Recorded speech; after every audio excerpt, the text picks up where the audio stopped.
करने के बाद आपकी जो निडल होती है उसको अच्छे से फिक्स करना है, ठीक है। और ध्यान में रखना कि जो आपका ये होल वाला पोर्शन होता है वो हमेशा ऊपर हो, फेसिंग अप हो, ठीक है, ताकि आप अगर इंसर्ट करते हो और अगर ब्लड को निकाल रहे हो तो इजीली वहाँ पे आ सके।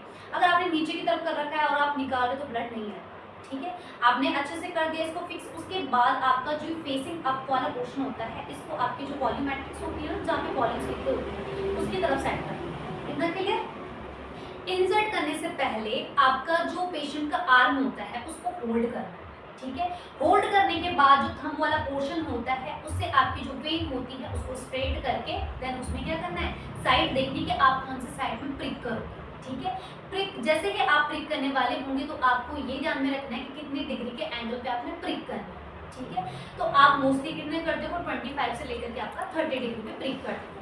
अब आपने प्रिक किया 30 डिग्री पे एंगल पे आपने प्रिक कर दिया है। जब प्रिक कर दिया है, प्रिक करने के बाद आपको ये चीज देखनी है कि जो आपका ये हब वाला पोर्शन होता है, हब वाले पोर्शन में ब्लड सैंपल आ भी रहा है या नहीं आ रहा है, ठीक है। अगर इस हब वाले पोर्शन में ब्लड सैंपल आ रहा है तो इट मींस क्या है, आपने सही जगह प्रिक किया है।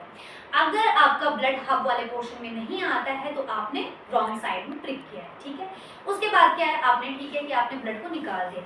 नेक्स्ट आता है आपका रिलीज द टॉर्निकेट। आपका ब्लड आ चुका है तो आपने ऐसे नहीं कि एकदम से निडल को बाहर निकाल दिया। अगर एकदम से निडल को बाहर निकाल देते हो बिना टॉर्निकेट को रिमूव किए हुए तो जो ब्लड का फ्लो है, क्योंकि वहां पे क्या हो रखा है, प्रेशर बन रखा है, टॉर्निकेट की वजह से प्रेशर दे रखा है हमने, ठीक है, जिसकी वजह से जो आपका ब्लड का फ्लो है वो तेजी से बाहर आ सकता है। तो हमेशा आपकी निडल को बाहर निकालने से पहले आपका जो टॉर्निकेट होता है उसको रिमूव करना पड़ता है, ठीक है। टॉर्निकेट को हमने क्या करना है, रिमूव करना है।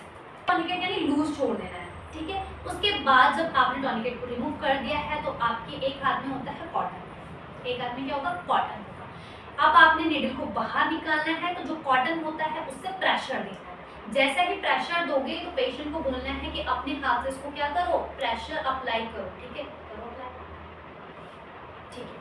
अब आपकी क्या आ जाती है, सैंपलिंग आपने कर दिया है। सैंपलिंग करने के बाद आपकी जो निडल होती है, कभी ऐसा नहीं करना कि ये निडल वाला पोर्शन है आपने सीधा ऐसे इंजेक्ट कर दिया, नहीं। ऐसे में क्या हो सकता है, आपको ही प्रिक हो सकता है। तो जो आपकी इसको लॉक करने का तरीका होता है, यहाँ पे रखा हुआ है जैसे मैंने, ठीक है। तो इसके बाद हमने क्या करना है, एक ही हाथ से इसको अप्लाई करना, इसका जो कैप है उसको लॉक करना, समझ में आया, ठीक है। उसके बाद आपका जो ये ऊपर वाला पोर्शन होता है, निडल का पोर्शन होता है, इसको रिमूव करना है। जैसे ही आप इसको रिमूव करोगे तो आपकी जो ट्यूब होती है, ट्यूब में आपने एक हाथ से पकड़ना है ट्यूब को। उसके बाद आपकी वॉल की हेल्प से हम ब्लड को डाल देते हैं ट्यूब में, ठीक है। अगर आप एकदम प्रेशर से पूरा ब्लड को नीचे डाल रहे हो, आपके ट्यूब में डाल रहे हो, तो ट्यूब में डालने से क्या होगा, हीमोलाइज हो जाएगा। प्रेशर में डालने से आपका जो ब्लड होता है वो हीमोलाइज हो जाता है, ठीक है। लेकिन आपने वॉल की हेल्प से डाला है तो आपका जो ब्लड है वो हीमोलाइज नहीं होगा।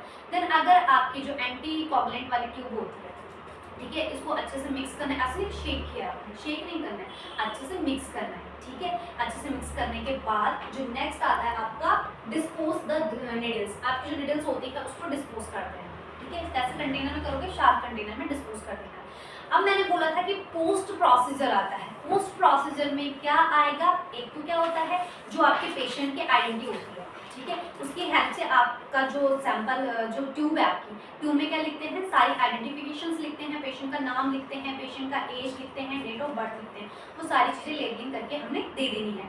साथ में आपकी एक और चीज़ आती है जो बैंडेज है, जो मैंने बोला था आपका एडहेसिव बैंडेज, इसका अप्लाई कर देना है पेशेंट की वेनिपंचर साइड। क्लियर इतना?